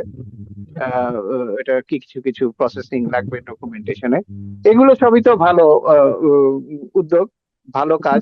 মানে মোট কথা, রাজনীতির বাইরে গিয়ে যদি আপনি দেখেন, আন্তর্জাতিক বলয় অ্যাজ ওয়েল অ্যাজ আমাদের দেশের ইমেজ, বাংলাদেশের ইমেজ কিন্তু এখন অনেক ভালো। বাংলাদেশের ইমেজ ডক্টর মোহাম্মদ ইউনূসের কারণে লোকজন চেনে, মানে একটা জেনারেল লেভেলে কথা বলবো না, যেটা নাকি পলিসি মেকিং লেভেল, এই লেভেলে বাংলাদেশের মানে ইমেজ বলতে আমি বুঝাচ্ছি ট্রাস্ট। আমি একটা কথা বলবো, আমার কথাটা মানুষ বিশ্বাস করবে। রাজনীতিবিদদের বাংলাদেশের অবস্থা হচ্ছে কেউ এদের কথা বিশ্বাস করে না, যেটা বলবে সেটা ভাববো যে আমরা তার বিপরীতটা এক্সপেক্ট করি। No one believes in the politicians anymore. ওয়ার্ল্ডেও তাই হয়েছে, নো ওয়ান বিলিভস, মানে আমি বিশ্বাস করলাম আপনাকে, এবং বিশ্বাস করে আমি একটা কাজ করতে গেলাম, ওখানে বোম মেরে দিল, মানে কি আশ্চর্য ব্যাপার। তো এই জাতীয় ট্রাস্টই তো নাই পৃথিবীতে। কিন্তু ডক্টর মোহাম্মদ ইউনূসের উপরে যেটা আমি বলছিলাম, যে যে কোনো ইনভেস্টিগেশনের পরে যিনি রিপোর্ট দিচ্ছেন আমাদের বাংলাদেশ গভর্নমেন্ট, সেটা সবাই ধরে নিচ্ছে যে না, এটা ঠিক রিপোর্ট হচ্ছে এবং ইনভেস্টিগেশন ঠিক মতো হচ্ছে, এগুলো নিয়ে কারো কোনো আহ, আহ, প্রশ্ন নাই। এখন আমরা ধরতে পারি যে এই ট্রাস্ট, এই আস্থাটা যদি আমরা আমাদের মানে গভর্নমেন্টের প্রবলেমটা হচ্ছে যে এখানে একজন ক্যাম্পেইন মিনিস্টার অ্যাডভাইজার নিয়ে আসছেন, উনি নাটক লিখতে পারেন ভালো, বা নাটক, কিন্তু উনি তো এই পলিটিক্যাল ক্যাম্পেইন গুলোতে উনি কিছুই দেখছি না আমরা, উই ডোন্ট সি এনিথিং। ওনার তো এগুলাকে নিয়ে আসা উচিত। ওনার কোথায় মেসেজ, কোথায় হোয়ার দ্য মেসেজ? ওনাকে নিয়ে আসা হলো, উনি মেসেজ তৈরি করবেন, উনি এই করবেন সেই করবেন, উনি বিরাট একজন, উনি ওই কর্পোরেটই মানে কি বলে, কর্পোরেশন বা কমার্শিয়াল ইয়েতেই থেকে গেলেন, উনি ওই লেভেলের উপরে উঠতে পারলেন না, কারণ এটা ওই মেকার দিয়ে তো হয় না, আপনার পলিসি লেভেলের লোক লাগে, মেকার দিয়ে তো ওই লেভেলে করা যায় না। আপনি ওই কি বলে, মাছ ধরা গ্রামের মানুষের ইমোশন, এটা আপনি করতে পারবেন, কিন্তু পলিসি লেভেলে যেটা কি হবে, প্লে বুক তৈরি করা কি হবে, যেমন আমাদের প্রেস সচিব তো, উনি হয়তো ব্যস্ত, প্রচুর ব্যস্ত, কিন্তু ব্যস্ত থাকলে তো হবে না, একটা দেশকে তো তৈরি করতে হবে, বা একটা দেশের জাতিকে তো গঠন করতে হবে, তাদেরকে তো একটা আস্থার জায়গায় আনতে হবে, এবং এই মেসেজ গুলো দিতে হবে, দিতে হবে, দিতে হবে, যাতে সবার মগজে ঢুকে যায় যে না, এটা ঠিক আছে, এটা। এই জিনিসটা তো আমি দেখছি না, এই জিনিসটা বাংলাদেশের নাই, ফলে অনেক রকম নেগেটিভ, যার যা খুশি চলছে। কিন্তু আপনি দেখবেন যে হাসিনা যেভাবেই যাই করুক না কেন, সে কিন্তু একটা ক্যাম্পেইন চালু রেখেছিল, তার ইন্টেলেকচুয়ালরা, তার একাডেমিক্সরা, তার মডেলের যারা মডেল বলছি, মানে যারা তার যে ক্যাম্পেইন ম্যানেজমেন্ট, এগুলো কিন্তু একটা বয়ান তৈরি করতো, ক্যাম্পেইন করে যেত, ক্যাম্পেইন করে যেত, এবং এটা আমি দেখেছি মিলিয়ে, এটা আহ, কি বলে, ইন্ডিয়াতেও এইভাবে ক্যাম্পেইন হচ্ছে। সো এগুলো মিল আছে আর কি, দিস ইজ। কিন্তু এখনকার এই গভর্নমেন্টের ওই জিনিসটা দেখছি না, তাহলে উনি, ওনাকে যে অ্যাডভাইজার করে নেওয়া হলো সাংস্কৃতিক আর হোয়াট এভার, তো উনি কি করছেন? উনি তো দেশের, মানে উনি তো পলিটিক্যাল না, উনি তো এই মুহূর্তে যে জিনিসটা করতে হবে, এই যে অল্প সময়ের ভিতরে, সেই জিনিসটা উনি করে দিবেন। উনি বিভিন্ন মেসেজ তৈরি করবেন, উনি বিভিন্ন ক্যাম্পেইন তৈরি করবেন, ছড়িয়ে দিবেন মিডিয়াতে, এগুলো তো কিছু দেখলাম না, this is nothing. So it is মানে আমার কাছে মনে হচ্ছে যে এটা কোনো মানে পারপাসলেসলি একটা কাজ করা হয়েছে, এই ক্যাম্পেইনের ব্যাপারে। এখানে কোনো পারপাসই নাই, এখানে কোনো থট প্রভোকিং কিছু নাই। আহ, তো যাই হোক, এখন এই জিনিসগুলো আমার কাছে মনে হয়েছে যে বাংলাদেশের ভবিষ্যতের জন্য, আমি বলবো এই মিটিংটা বা এই এই ইউএনজি এর যে ভিজিটটা, this is for the future of Bangladesh. মানে অনেকটা ওই বিদায়ী হজের ভাষণের মতো। প্রফেসর ইউনূস জানেন যে উনি এখানে থাকবেন না, এবং এরপরে ট্রান্সফারটা কিভাবে হবে সেটার একটা মেসেজ উনি দিচ্ছেন। এই আচ্ছা, এই প্রসঙ্গ ধরেই যদি ইলেকশনটা ফেব্রুয়ারিতে ঠিক মতো হয়ে যায় এবং নতুন একটি দল বা বা কোয়ালিশন যাই হোক গভর্নমেন্টটা ফর্ম করে, তো তাদের এই ইউনূস সাহেব তো একটা প্রসেস শুরু করে দিলেন, এটাকে পরবর্তী ধাপগুলোতে এগিয়ে নিয়ে যাওয়ার জন্য কি কি করণীয় আছে? কারণ উনি আর তার বেশি দিন আচ্ছা, নাই। রাইট। প্রথম জিনিস যেটা ভেরি ইম্পর্টেন্ট সেটা হচ্ছে যে ফ্রি ফেয়ার একটা ইলেকশন। মানে ইউএস এবং বাংলাদেশের রিলেশনের ক্ষেত্রে আর কি। হ্যাঁ, হ্যাঁ, সেটাই বলছি। যে কোনো রিলেশনের ক্ষেত্রেই হোক, প্রথম যেটা ফ্রি অ্যান্ড ফেয়ার একটা ইলেকশন হতে হবে ফিউচারে। যেহেতু ফিউচার নিয়ে কথা বলছি, ফিউচারে ফ্রি অ্যান্ড ফেয়ার একটা ইলেকশন হতে হবে। এবং এইটাই সারা পৃথিবীতে ডক্টর ইউনূস এবং বাংলাদেশের একটা মুখ উজ্জ্বল করবে। আহ, আপনি দেখছেন এমনকি ভারতেও ফ্রি অ্যান্ড ফেয়ার ইলেকশন হচ্ছে না। রাহুল গান্ধী তো একদম ওপেন করে দিয়েছে ওদের যে ইলেকশন কমিশনের যে চুরি, ভোট চুরি, এগুলো ওপেন করে দিয়েছে, এবং এটা ওরা স্বীকারও করেছে, এবং প্রবাবলি ইলেকশন কমিশনের স্টেপ ডাউনও করবে, এরকম চলছে। তো আহ, সেই অনুযায়ী বাংলাদেশে এত বছরের অনিয়ম, অনিশ্চয়তা, এগুলোকে ঘেটে, এবং এই অ্যাডমিনিস্ট্রেশন নিয়ে, এই পুলিশ ফোর্স নিয়ে, এই আর্ম ফোর্স নিয়ে, এটা যে কিছু করা ফ্রি ফেয়ার একদম ভালো একটা জিনিস হবে, এবং খালি ভালো জিনিস করলো তারপরে মানলো না, যেটা আমাদের কালচার। এই যে ডাকসুতে দেখলাম, এবং জাহাঙ্গীরনগরেও দেখলাম যে মানলো না, ওনারা পদত্যাগ করলেন, ওনারা ছেড়ে দিলেন, ওনারা করবেন না। আহ, বা এটা হয় নাই, এখানে কারচুপি হয়েছে, এই হয়েছে, সে হয়েছে, কিছুই হয় নাই, হওয়ার সম্ভাবনাও নেই এই সমস্ত জায়গায়। Fair election. হ্যাঁ, তো ডাকসুতে কারচুপি হয়েছে আমরা এর আগে কখনো শুনি নাই। We have never hard of it. আমরা তো ইলেকশন করেছি, আমরা তো ক্যাম্পেইন করেছি বিভিন্ন সময়, এরশাদ আন্দোলনের সময় ছিলাম, করেছি, কিন্তু ডাকসুতে কারচুপি হয়েছে এই জিনিসটা শুনি।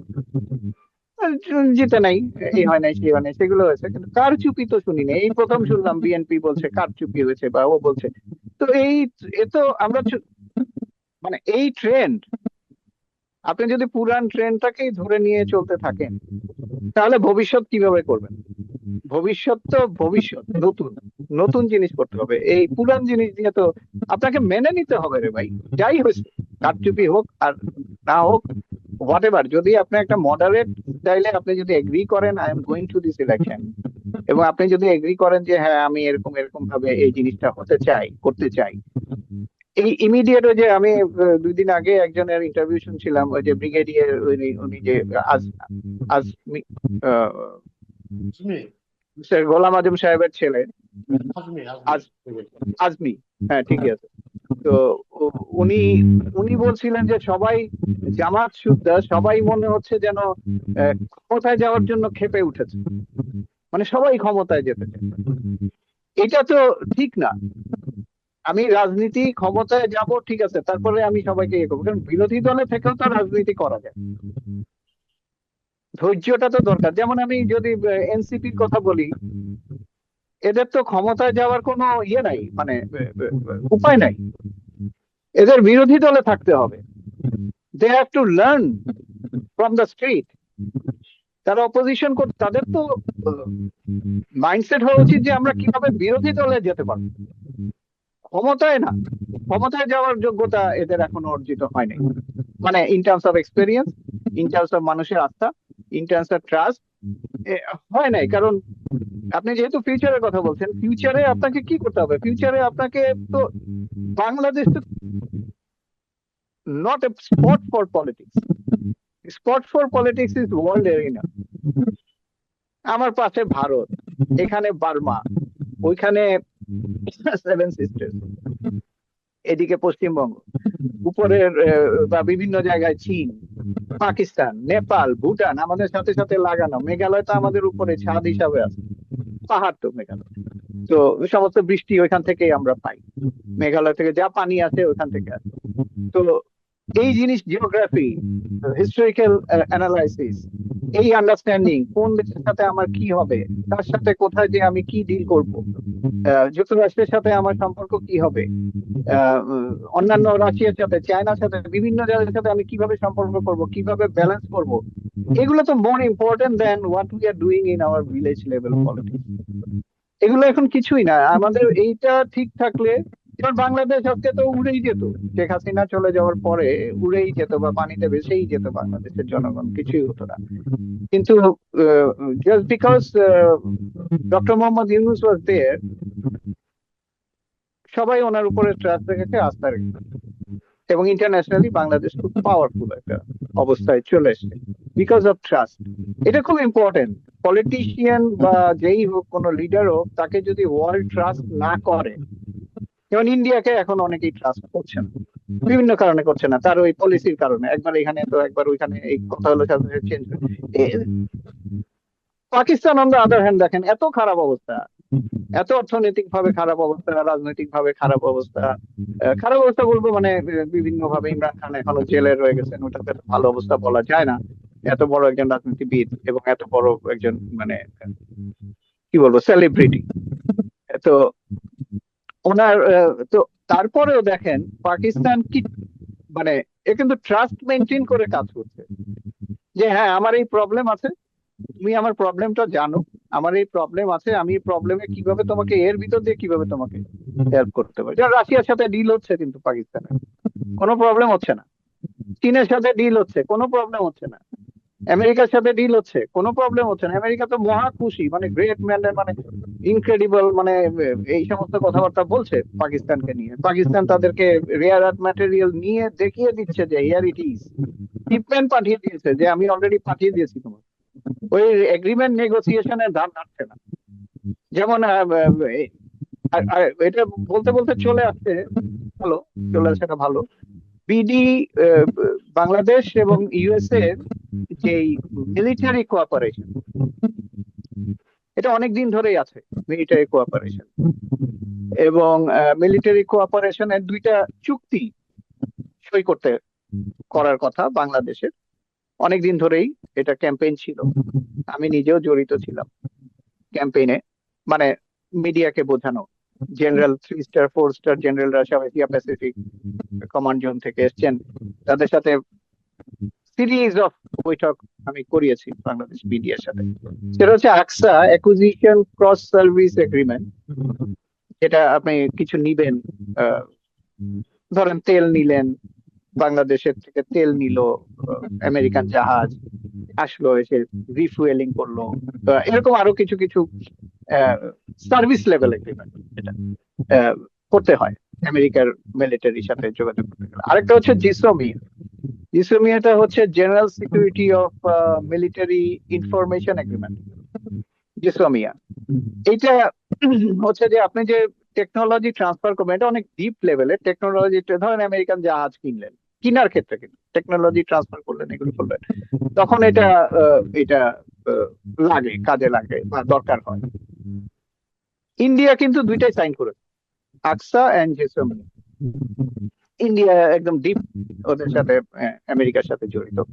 এগুলো আছে বিকজ আমেরিকা বাংলাদেশ রিলেশনটা, আমেরিকা বাংলাদেশ রিলেশনটা শুধু কিন্তু আমেরিকা বাংলাদেশ রিলেশন না। যেমন আমরা শেখ হাসিনার সময় দেখেছি আমেরিকা বাংলাদেশ রিলেশন মানে হচ্ছে আমেরিকা ইন্ডিয়ান রিলেশন এবং India Bangladesh relation, step by step relation.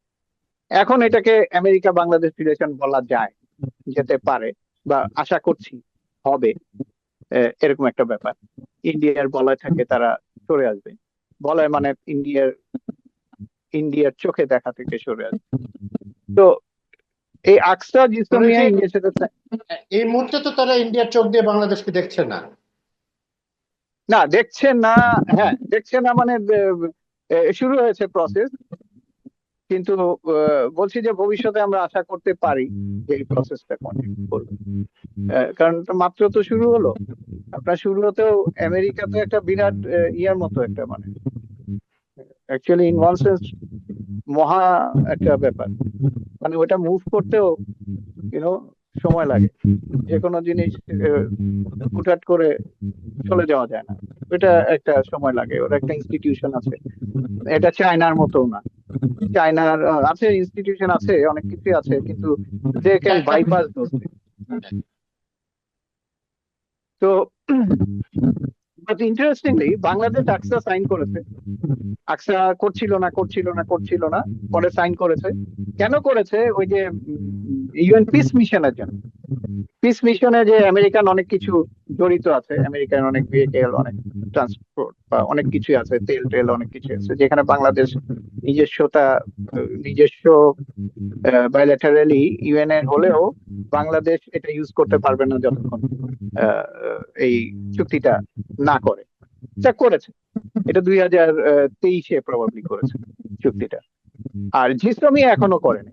GSOMIA হচ্ছে ইনফরমেশন আদান প্রদান। তো যার ফলে যেটা হয়, আহ পাকিস্তান কিন্তু, ইন্ডিয়া দুইটাই সাইন করেছে, পাকিস্তান কিন্তু একটাও সাইন করে। পাকিস্তানের যত কি কাজ হচ্ছে না, সাইন না করাতে কি মানে অন্য কিছু, কারণ আরো অনেক মেকানিজম মানে ফ্রেমওয়ার্ক আছে, ইনস্টিটিউশনালাইজ ফ্রেমওয়ার্ক আছে, যে ফ্রেমওয়ার্কের আন্ডারে এগুলো করা হয়। পাকিস্তানে সেইভাবে চলছে। আর বাংলাদেশের ক্ষেত্রে যেটা হচ্ছে যে বাংলাদেশের যেহেতু আকসা সাইন করেছে এবং জিসোমিয়া করে নাই, তো বাংলাদেশে যেই জিনিসটা করে আমেরিকা নর্মালি গ্র্যান্ট দেয়, যদি মিলিটারি লেভেলে গ্র্যান্ট দেয়। যেমন অনেকগুলো টাইগার শার্ক, এই আপনার speed boat, fast moving speed boat, আমি ওইগুলোতে উঠেছি। মানে ট্রেনিং মিলিটারি ট্রেনিং যেগুলো করানো হয়, যে কমান্ডো ট্রেনিং গুলা করানো হয়, আম, এগুলো যেমন আপনার সোয়াট একটা ইয়ে আছে কক্সবাজার না তো চিটাগাং, পতেঙ্গার জাস্ট পার হলেই কর্ণফুলী নদীর ওপারে, ওইখানে একটা ট্রেনিং আছে, ওইগুলো আমেরিকানদের মাধ্যমে করে। এবং বাংলাদেশ আর্মি ফোর্সে ইউএনএ যে পিস মিশনে যায়, এটা ম্যাক্সিমাম ফান্ড তো আমেরিকান। ইউএনএ তো জানেনই 1/3 ফান্ড আমেরিকান, যেটা এখন ট্রাম্প কমিয়ে দিচ্ছে, যার ফলে China is getting an upper hand. China এখন ইউএনএ এবার যে ভাষণে বলল, খুবই পজিটিভলি, মানে মনে হলো যেন তারাই ইউএন কে এখন কন্ট্রোল করছে, প্রবাবলি তাদের ফান্ড বাড়বে, I don't know about it. But America যেহেতু কমিয়ে দিচ্ছে, তো আগে এগুলো ছিল। তো এছাড়াও আমেরিকা গ্র্যান্টের অনেক ম্যাটেরিয়াল আছে। এর ভিতরে দুইটা জাহাজ, যেটাকে বলে কাটার সার্ভিস, ওখানে আপনার অ্যামুনেশনও রাখা যায়, মানে কামান টামানো ফিট করা যায়। কাটার সার্ভিস, এই দুইটা জাহাজ আমেরিকা দিয়েছে বাংলাদেশকে, যেটাকে সমুদ্র জয় এবং সমুদ্র অভিযান নাম দিয়েছে বাংলাদেশ গভর্নমেন্ট। মিলিটারি থেকে আমরা যদি, এছাড়াও আমরা যদি আরো অনেক কমার্শিয়াল দিকটাও দেখি, যেমন টেরিফের ব্যাপারে 20% আমরা আনতে পেরেছি 35% থেকে, এবং সরকার আশা করছে যে আরো কমাতে পারবে। তার কারণ হচ্ছে টেরিফের ব্যাপারে বাংলাদেশে তো ট্রেড গ্যাপ ছিল। ট্রেড গ্যাপটাকে কমানোর জন্য বাংলাদেশের ছিল $2 বিলিয়ন মতো আমেরিকা ইম্পোর্ট করতো বাংলাদেশ থেকে। Bangladesh 8 point something billion export করে, মেইনলি টেক্সটাইল। আর আমেরিকা থেকে তো মানে ওই যে শেভরনের যে ইনভেস্টমেন্ট এবং বিভিন্ন ইয়েতে তেল এবং বিভিন্ন জিনিস আমরা নিচ্ছি। আর আর খুব কিছু কিছু জিনিস আমরা নেই আমেরিকা থেকে। তো সেটাকে ইনক্রিজ করার এবং সেটাকে ডেভেলপ করার একটা প্রপোজাল দিয়েছে বাংলাদেশ গভর্নমেন্ট। যেমন হুইটের কথা যদি বলি, ইন্ডিয়া হুইট নেয় না, আমরা হুইট আমেরিকার কাছ থেকে নিচ্ছি। এবং মজার ব্যাপারটা হচ্ছে উইট আমরা নিচ্ছি 7 লাখ মেট্রিক টন পার ইয়ার। 7 লাখই তো হবে। হ্যাঁ। আর এই সেম অ্যামাউন্ট কিন্তু চায়না নিচ্ছে আমেরিকার কাছ থেকে। তো আপনি দেখেন, চায়না উইথ আমেরিকার কাছ থেকে নিচ্ছে যতটা, আমরা ঠিক ততটাই বা ধারে কাছেই আমরা উইথ নিচ্ছি আমেরিকার কাছ থেকে বা নিব বলেছি। তো এইটা ব্যাপার হলো যে আমরা যখন উইথ নিব, এই জিনিসটা আমেরিকার জন্য একটা সিগনিফিকেন্ট একটা অ্যাচিভমেন্ট। কারণ তারা ফার্মারদের pro farmer, Trump pro farmer একটা পলিসি মেনটেন করে। তার বেজ আছে, ফার্মিং এরিয়ায় তার ভোটার বেজ আছে। তো ও এটা তো সিগনিফিকেন্ট, মানে বলছি যে বাংলাদেশ একটা এমন একটা স্ট্যান্ড পয়েন্ট নিয়েছে যে বাংলাদেশকে মার্ক করা যাচ্ছে যে বাংলাদেশ উইটে ইম্পোর্ট করছে, মানে টপ লেভেলে। এবং কটনও তাই। সয়াবিন, কটনে হয়তো অত না, বাট এটাকেও মোটামুটি মার্ক না বললেও এটাকে সিগনিফিকেন্ট বলা যায় কটন, কারণ 5.5 মেট্রিক টন ইম্পোর্ট করে চায়না। আর বাংলাদেশ ওরকম ওরকম প্রায় 1 পয়েন্ট সামথিং এরকম মেট্রিক টন ইম্পোর্ট করবে বলেছে পার ইয়ার। তো বাংলাদেশের এটাতে 30% এর মতো হয়তো হবে, আরো আরো অন্যান্য জায়গা থেকে নিতে হয়, সাউথ আফ্রিকা এলাকা থেকে। তো কমার্শিয়ালিও বাংলাদেশ আমেরিকার সাথে খুব পজিটিভ একটা লেভেলে আছে। আমেরিকার বোয়িং কিনবে, 25টা বোয়িং কিনবে। 25টা বোয়িং এর দাম পড়বে $6 billion. This is also, Bangladesh 2.2 billion থেকে 3 বিলিয়নে উঠতে চাচ্ছে, মানে আমেরিকার ইম্পোর্ট নিতে চাচ্ছে। আর 6 বিলিয়ন, এটা তো প্রায় 10 বছরে, আমরা যা শুনেছি 10 বছরে এটা ডেলিভারি হবে। তো এই জিনিসগুলো, এবং রিসেন্টলি আমেরিকা একটা ড্রোন দিয়েছে, সার্ভেলেন্স ড্রোন নেভির জন্য। দিস ইজ এভরিওয়্যার, খুব নিউজ হয়ে গেছে এগুলো জিনিসটা। কিন্তু আমেরিকা এগুলো সব গ্র্যান্ট হিসাবে দেয়, ট্রাই টু আন্ডারস্ট্যান্ড। এগুলো একটাও কমার্শিয়াল ইয়ে না, মানে ডিলিং না, যেহেতু জিসোমিয়াটা নাই, করা হয় নাই। কিন্তু তাই বলে যে ওরা দিতে পারবে না, ওটার জন্য পাকিস্তানে যেরকম করেছে সেভাবে করবে, এটা হলো কমার্শিয়াল। আর পলিসি লেভেলে আমেরিকা চাচ্ছে ইলেকশনটা হোক, যেটা ডক্টর মোহাম্মদ ইউনূস চাচ্ছে, বাংলাদেশের জনগণ সবাই চাচ্ছে। এবং আমেরিকা তো, America doesn't matter K party আসলো আর না আসলো। এমনকি যদি জামাত আসে, আমেরিকা বলছে okay, let's work. It's not like আর অন্যান্য আরো দেশ, যেমন ইন্ডিয়া তো বলছে যে না, জামাতের একটা প্রবলেম আছে। এখন আসলে আসে কিনা আমি জানি না, আই ডোন্ট নো। সো আমি যেটা বলবো যে এটা নিয়ে অনেক কথা আছে, বা বাংলাদেশ আমেরিকার relation, because it's a huge power. যদিও চায়না, পাকিস্তান, ইন্ডিয়া এরা আমাদের পাশে আছে, বাট আমেরিকাও আমাদের পাশে আছে।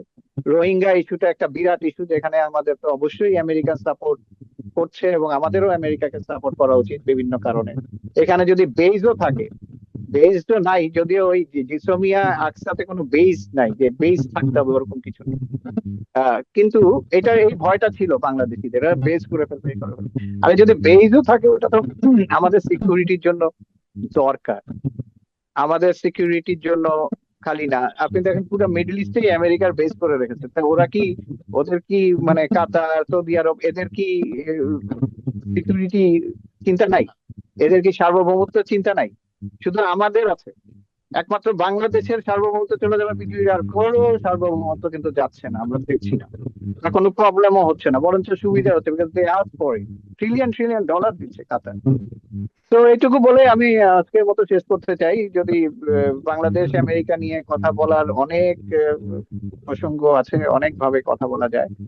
তো ধন্যবাদ নিউভিউর দর্শকদের, ধন্যবাদ আপনাকে। আপনাকে অনেক ধন্যবাদ আমাদের সঙ্গে থাকার জন্য এই যুক্তরাষ্ট্র থেকে।